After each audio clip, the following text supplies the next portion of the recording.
Der stemmes først om forslag til vedtagelse nummer V 53 af Steen Gade, Lars Christian Lilleholt, Jens Joel, Lone Loklindt, Per Clausen og Mike Legarth, og der kan stemmes nu.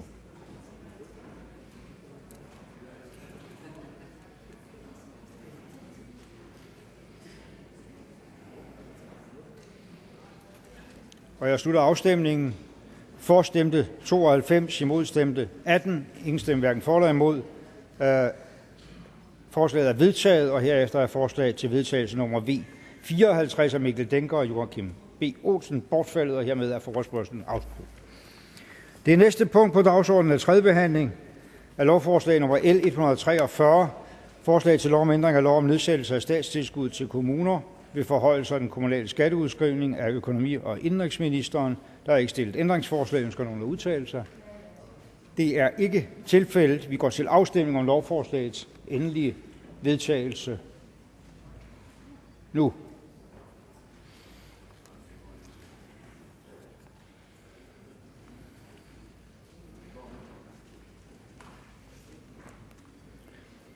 Jeg slutter afstemningen. For stemte 103, imod stemte 7, ingen stemte hverken for eller imod. Lovforslaget er vedtaget og vil nu blive sendt til statsministeren. Det næste punkt på dagsordenen er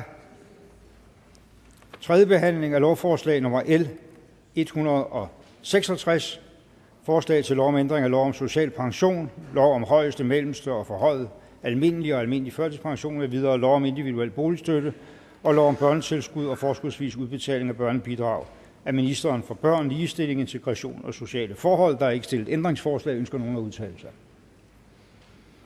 Det er ikke tilfældet. Så går vi til afstemning om lovforslagets endelige vedtagelse nu.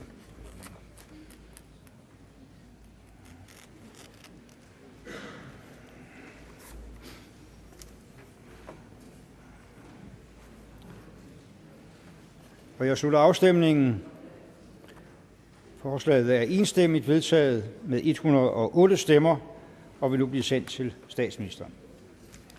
Det næste punkt på dagsordenen er tredje behandling af lovforslag nummer L 167, forslag til lov om ændring af lov om børns forsørgelse af ministeren for børn, ligestilling, integration og sociale forhold. Der er ikke stillet ændringsforslag. Ønsker nogen at udtale sig? Det er ikke tilfældet. Så går vi til afstemning om lovforslagets endelige vedtagelse nu.